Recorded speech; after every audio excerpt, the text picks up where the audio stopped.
Well, I haven't really been to Hollywood, as I said, Alex. I flew from Mexico straight to New York, and I'll go to Los Angeles Sunday, and I'll be there through Wednesday. So, I probably get a better feel for it when I get out there, and I really wouldn't want to speculate. As I said, I haven't had any contact, because where I live in Mexico, I don't have a phone or any of that stuff, so I really haven't spoken to anybody. But Alex, you want to hear another good one that's a little, off the subject for a second? Sure.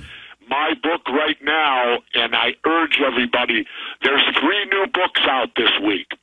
I have mine.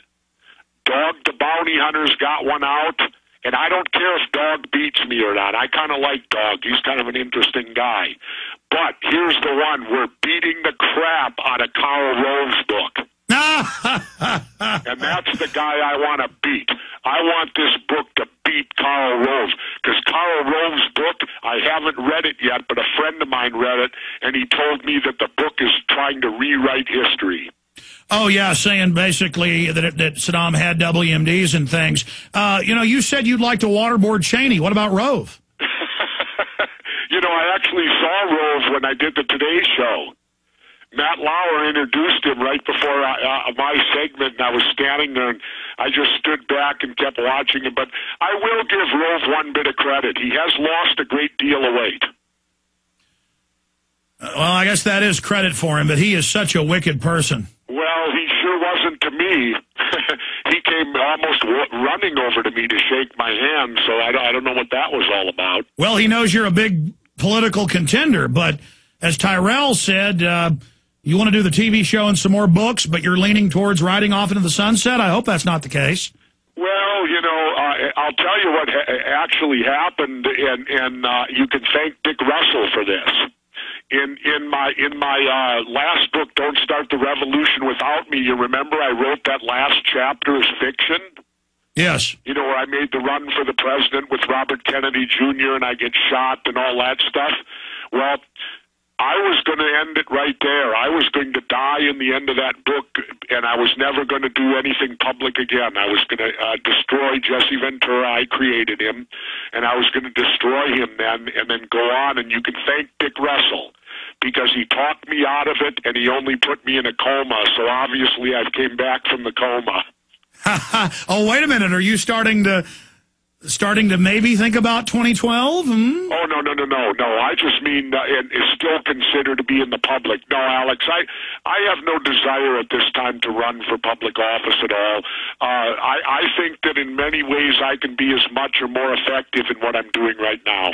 That's right. You can go off and cogitate kind of in the mountains like a prophet, and then occasionally come back to the wicked city and enlighten us. Well, and then what's good about it, Alex, is I can come up here and stir everything up and all this stuff, and then I can run back to Mexico and leave you with all the collateral damage. I probably shouldn't bring stuff up on air without asking you, but I don't want to give you more work to do. But may we ever see Jesse Ventura sitting in the Alex Jones broadcast seat for me? It could be. Like I said, you need a vacation. So, maybe if you want to take a vacation sometime, I won't promise anything, but if you want to take a vacation sometime, I might sit there, but the people will have to understand something. It'll be different. I don't have all the knowledge that you have. Oh, yes, you do. No, I don't. You have a lot of different knowledge I don't have. I have some knowledge you don't have. Well, okay, and together we'll make a whole, I guess. Exactly. Are you kidding, Jesse? That's such a great idea. I hope you do it. Listen, so much is going on. So much is happening. I want to put the call out again for people to buy the book, not just to beat Karl Rove. Your show being #1 on True TV, one of the top shows on cable for a new show is unheard of. The fact that your books are bestsellers, that this one's a bestseller. I mean, this is really the alternative media and alternative views starting to supplant the mainstream media. The new numbers came out last month that now the alternative media together is bigger than the mainstream media. So I think we see these dinosaurs really starting to realize that their time has ended. Well, I'm not sure about that, or maybe it's the fact that even better, maybe this country is starting to wake up. Absolutely. Maybe this country is people are starting to get finally frustrated enough with the media that we have and the status quo that's going on and has been for years and years, that hopefully we're accomplishing that. Because, one thing, I don't agree with them totally, but because of some of the people in it, but I actually like the idea that the Tea Party's out there stirring it up too. Absolutely. We're going to break. I want to come back and ask you that big question that Dick Russell brought up quite a bit. All the people he knows that have been killed who expose this stuff, and why you made the decision to be so bold. Because, folks, when I say this book is hardcore, we'll go over some of the chapters later. We'll also open the phones up. And I've got a big list of handwritten questions I wrote up that I want to ask Ventura all over the map. Like, the word is he's already shot a video film for a Wachowski brothers. Jesse Ventura needs no introduction. He is our guest. Thank you for joining us. Governor, we've seen massive demonization and censorship of 9/11 truth. I've never seen such a blitz, but now we have 1,100 architects and engineers going public saying inside job. The evidence is coming out. It looks like we've got the establishment on the defense right now. Well, you know, Alex, that's a great lead-in because, you know, usually we're on the defense. And I think it's time we go on the offense. And what I'd like to do, as you know, the Huffington Post censored. Ariana Huffington had been on my case for about 2 years to contribute to the Huffington Post. So I did my first article, and then I followed it up with my second one, and of course they censored it. They had it on for an hour and then pulled it. What I'd like to appeal to go on the offense to all your listeners, email the Huffington Post and demand to know why Jesse Ventura was censored on the Huffington Post. And I really would like to appeal to all your listeners to do that. Let's go on the offense and stick it to them. Absolutely. The Huffington Post requested that I write an article for them about a year ago. We sent it to them. They said, make changes. And I just said, forget it. You asked for this. And you were nice enough to write 2 articles for them. And they took the first one about government drug dealing, but posted your 9/11 article about Building 7 for about an hour and then pulled it. It's just amazing. Yeah, and so, you know, again, I know what your listeners are like out there. They're very loyal to you, Alex.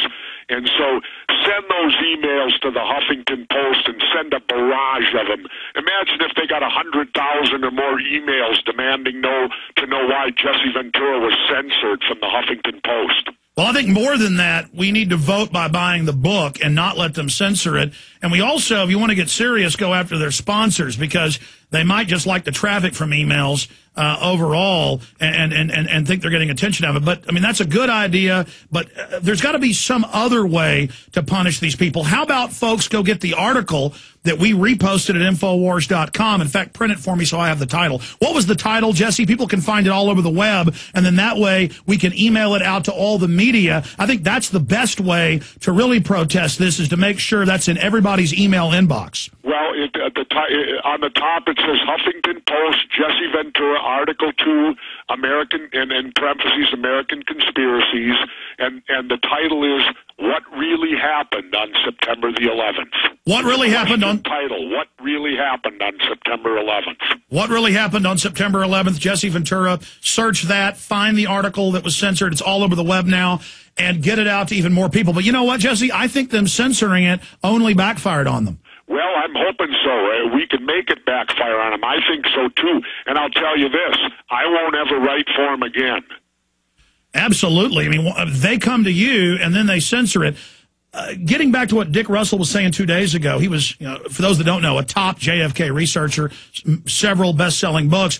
He was talking about all these witnesses he would interview who they would then murder, and we know how many people that the establishment has assassinated, and you really are coming out bold now. Do you want to say on record that Jesse Ventura will never commit suicide?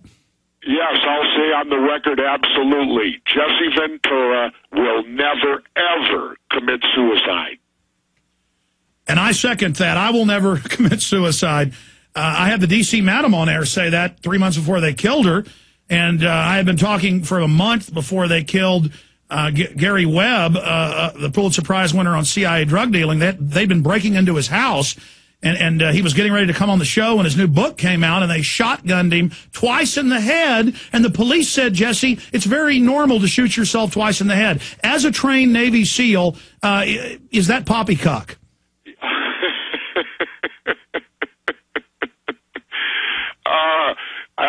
the only answer I could give you, Alex, is to burst out laughing. It is ridiculous. You know, come on, man. You know, the only way you could shoot yourself twice in the head is if you missed with the first one. I know, it's incredible. They just think we're so stupid. Well, you know, Alex, that's how they survive, is an apathetic public. You know, a public that doesn't want to be involved, a public that doesn't want to pay attention, and that's what's wrong with so much of America today. Everybody looks around in their little tiny world, and they think, well, everywhere I see, everything is good, and as long as it doesn't upset what I can see, I'm not going to get involved. And the thing is, in our country, you should get involved.